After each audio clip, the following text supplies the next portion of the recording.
So Birth of the Dragon is one of the latest films about Bruce Lee. But as you guys know, Bruce Lee is one of the most iconic characters out there. I'm sure a lot of you guys are fans, as well as I am.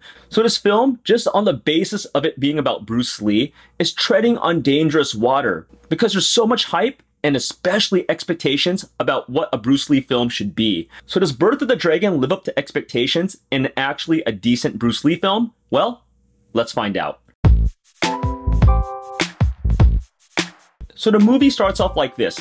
It takes place in 1964, and Bruce Lee has his own training studio in San Francisco, California. He has a bunch of students he's teaching Kung Fu, and Bruce Lee wants to train Westerners in the art of Kung Fu. Meanwhile, Shaolin monk Wong Jack Man arrives in San Francisco by boat to work as a dishwasher. One of Bruce Lee's students named Steve McKee finds out about Wong Jack Man arriving into San Francisco and wonders, why is there a famous Shaolin monk, let alone martial artist, that's moving to San Francisco, especially to be a dishwasher? So Steve quickly befriends Wong Jack Man, and Bruce Lee finds out about his student socializing with another master. So Bruce Lee wonders, why is Wong Jack Man here? And first he believes that Wong Jack Man thinks that Kung Fu shouldn't be taught to Westerners, but he soon finds out there's another reason to why Wong Jack Man is in San Francisco. As the movie continues, it's definitely building up between a showdown between Grandmasters Bruce Lee and Wong Jack Man, and thus starts the story of Birth of the Dragon. Now there's some interesting things to talk about this movie. The first thing is it's directed by George Nolfi, and I believe he's the director of The Bourne Ultimatum, as well as Ocean's 12. Second, according to director Nolfi and the writers, this movie, Birth of the Dragon, is a loose adaptation of the 1964 fight between Bruce Lee and Wong Jack Man. So moving on to the actors, this was almost a no-win situation for the person that played Bruce Lee. After all, there's always going to be Bruce Lee fans that are dissatisfied or unhappy or just downright disdainful of who portrays Bruce Lee, because of course there's only one Bruce Lee. But I think actor Phillip Ng actually does a really good job of Bruce Lee. He has the six-pack, he's toned, he speaks English in this movie fluently, he also speaks Cantonese fluently, although he doesn't do it in the movie. He's well fit and knows martial arts, so he definitely has the look and feel of Bruce Lee, as I'll talk about a bit later. The next person is Xiao Yu, who plays Wong Jack Man, and he's actually the opposite of Bruce Lee, and he actually also fits the part well. Talk about that a little later. And another thing is, during the first minute or two, the movie actually takes you like pretty much by the hand and shows you what's going on and the general setting of 1964, which I thought was a good addition for people that don't keep up with Bruce Lee or are new to the Kung Fu mythos. And the other main character is Steve McKee, played by Billy Magnussen. And he's actually a fictional character made for this movie that bridges the gap between Bruce Lee and Wong Jack Man. Now on to the good and the bad. Now first, the good. I really liked the acting in this movie. I especially thought that Phillip Ng as well as Xia Yu did a really good job at their respective roles. Bruce Lee in this film was portrayed as this cocky, very confident martial artist, and I mean, who can blame him? It's Bruce Lee. And Phillip Ng actually portrayed that mannerism so well. As mentioned earlier, this guy had the look and feel of Bruce Lee. Like this guy's toned, this guy's like muscular, this guy's fast, his face looks like Bruce Lee as well, and this guy's, I believe, 39 years old. And this guy looks like he's just jacked. He's like in shape. And I don't think they could have picked very many people that would have done better than Phillip Ng. I think he was a really good choice, a spot-on choice. Xiao Yu played the exact opposite of Bruce Lee. Whereas Bruce Lee's cocky, arrogant, and very confident, Xia Yu's character of Wong Jack Man is really reserved, mature, and calm. Like, he knows he can defeat his enemies, but he doesn't have to show it. I really liked how the movie portrayed the vast differences between Bruce Lee and Wong Jack Man. I think the side characters did really good as well. You had Jin Qing, who played a female mobster, and she did a pretty good job mixing it up between English and Chinese. And you had Jing Qing Shu, who was the love interest of Steve McKee, and she did an okay job.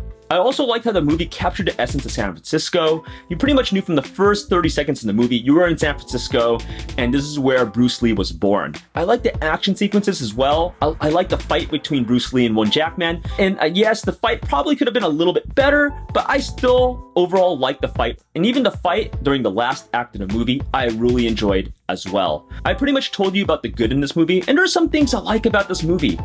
But the bad, oh boy, the bad in this movie. And there's some major bad points about this movie. The first one is this. I felt that Steve McKee's character in the movie, played by Billy Magnussen, was vastly overemphasized. In fact, I would actually say he's actually the main character in this movie. What? That makes no sense. You actually see Bruce Lee's picture on the movie posters, and you would think The Birth of the Dragon would have Bruce Lee as the main character. But if you actually watch the movie, you actually see Steve McKee's character getting most of the limelight. In fact, he actually acts as like this diplomat or broker between Bruce Lee and Wong Jack Man. And furthering on to this movie had a totally unnecessary romantic side plot, which they somehow weaved it into the main plot.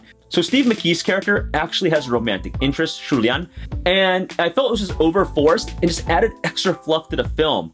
I feel that Hollywood has this tendency to just cram this unnecessary romantic side plot so that Westerners will enjoy the movie and understand it. I feel that Hollywood thinks that a lot of Westerners are dumb, that they feel that they have to dumb it down by adding this romantic subplot, because I don't think they feel that the martial arts or kung fu niche can survive on its own merits. And I think that's kind of insulting to Westerners. I also noticed this trend in Hollywood between the foreign guy and the Asian girl hooking up as well.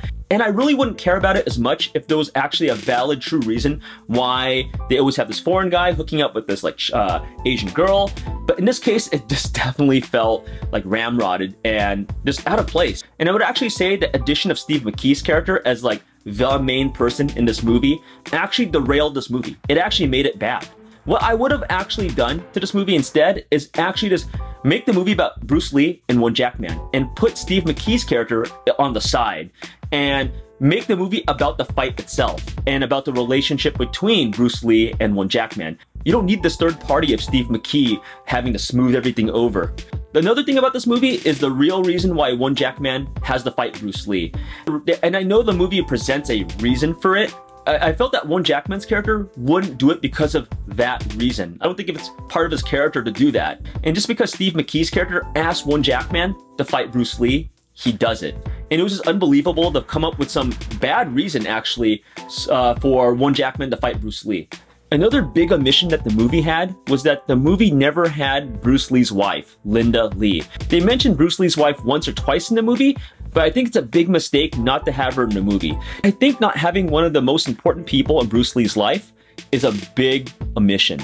And one last thing, you know the movie's on shaky ground when Shannon Lee, Bruce Lee's daughter, did not endorse the movie. She didn't think the movie captured the essence of her father's life, his childhood growing up in Hong Kong, the racism that he experienced in the US, and teaching Kung Fu in the US. Shannon Lee didn't really think the movie captured on some of the more like important aspects that made Bruce Lee who he was. And the thing that kills me about this movie is that there was so much potential. Like the acting, again, like I said earlier, between Phillip Ng of Bruce Lee and Xia Yu of Wong Jack Man was so great. It was superb. But you pretty much torpedoed the whole movie with a bad vision and bad story. And in my opinion, it's not really a good movie, despite the great acting from the two martial artists. So my final verdict of this movie, watch this movie if you are desperate, and I do mean desperate, to see another martial arts movie, or if you want to see Phillip Ng and Xiao Yu act superbly, but don't expect anything from the story, and don't expect the story to be loosely accurate on the 1964 true story.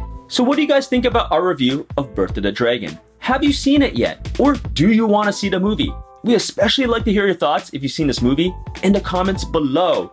And if you guys are looking for more Asian movie suggestions, please sign up for our email list and download our free ebook, The 108 Asian Movies to Watch. And with that being said, I'm off to watch another Asian movie, but I'll be back soon. So I'll see you in the next video. Take it easy, guys.